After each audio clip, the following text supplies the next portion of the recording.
All right, so let's move on with the fives of the Vera Sibilla. As usual, we'll go through the cards and then we'll talk about what they have in common.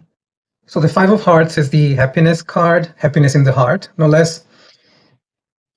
So what we see here are three people. The woman who is getting engaged to one of the two, and the other one is traditionally considered to be the brother who is sort of giving her away.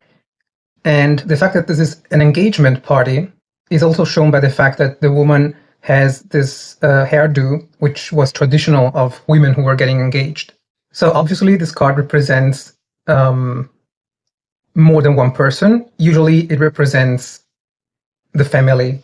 So this card can be a significator card for the family, especially the relatives in general. Of course, it represents joyous occasions, and it can show dancing and stuff like that. But the main meaning, the one that probably you have to remember first, is that it shows the blood relatives, but also engagement. So engagement, of course, in a love reading can be engagement in an actual sense, or also more broadly, people who get into a relationship together. Okay, so not just getting engaged, like I give you a ring and then in a year we get married. It's more broadly a card of getting into relationships and the relationship in itself. And of course, this card also indicates commitments in general. So for instance, when you make a down payment for a car or a house, that's a sort of engagement that you have with the other party, okay? So it's a commitment. Or it can be a temporary job, because traditionally it's no longer the case, of course, but traditionally temporary jobs were meant to sort of make you put a foot in the door, and then you would be employed full-time. This is no longer the case, but yeah, it's still the card of temporary employment. And in general, it shows something that improves, becomes more dynamic, and moves in the right direction, okay? Like these people who are moving in a happy way. Broadly speaking, it's the card of taking a step toward stability, okay? Like engagement is a step toward marriage, like temporary job is a step toward full employment, and so on. Then we have the fortune card, the Five of Clubs. And traditionally, this is the second best card in the deck after the Peacock card. It shows everything that falls into our lap that we didn't deserve necessarily, but it still brings joy. And it's kind of like the wheel of fate turning in a positive direction. This is the most general meaning. And of course, this card has the power, if it falls after a negative card, it tends to lessen the impact. Broadly speaking, it's the card of good luck. It's relatively easy to interpret, although it does have some secondary meaning, but let's not put too many irons in the fire. Then we have the Five of Diamonds. Five of Diamonds is the melancholy card. And of course, it means what it says on the tin. It's melancholy, sadness, things that disappoint us, things that we dislike. It is very connected with the past because, of course, it shows a woman mourning. This is traditionally considered to be the tomb of the grave of an animal, a pet.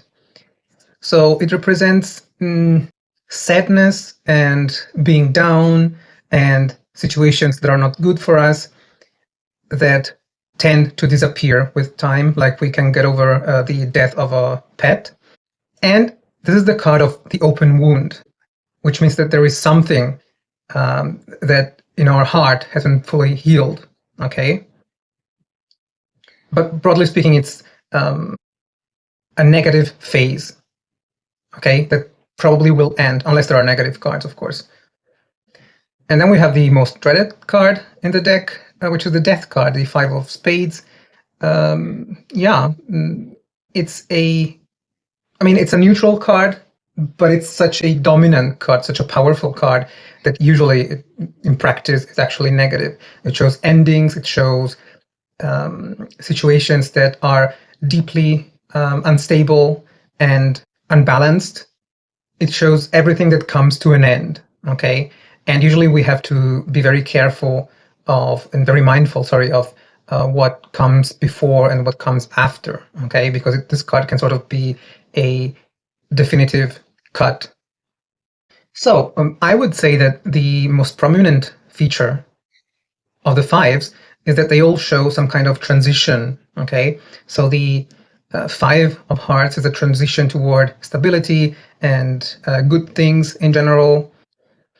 And of course, even the family is actually a sort of transition for us. Our relatives is a transition between the home, which is in the previous cards, like the two of hearts, and the outer world. Then we have the five of clubs, which is a transition toward lucky things, lucky developments.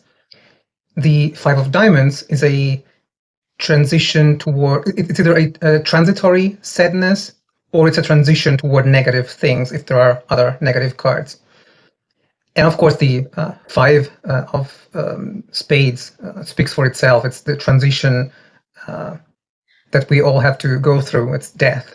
Okay, but be careful not to call this the card of change. It's, yeah, I mean, it is change, but it's actually the end of something. Okay, whether there is something else afterward depends on the other cards. So a quick look at the cards reversed. The five of hearts reversed can of course represent that there are problems in the family, relatives that cause trouble, but it also indicates situations that become unstable. So instead of becoming stable, they become unstable. The card indicates that something, an objective that we have, is not reached. Okay, like an aim in life, like getting married, is not reached. And in general, it's a card of disturbance. Okay, the five of clubs reversed is just a lessened version of the card of pride.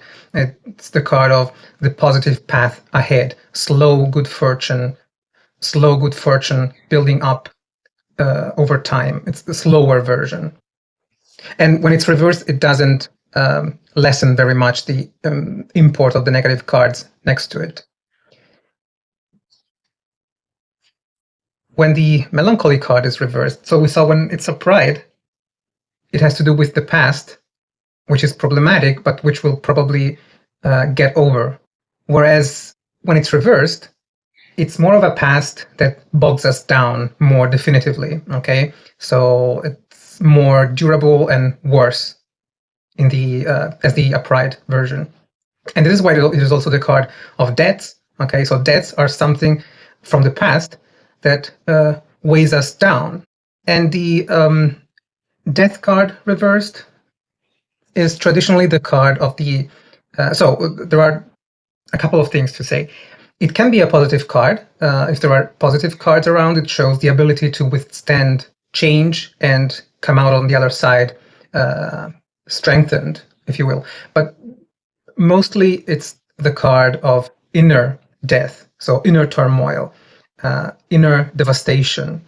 So look around. If there are cards of tears, cards that point toward more a psychological state, then this is not a good card, unless there's very, very good cards around.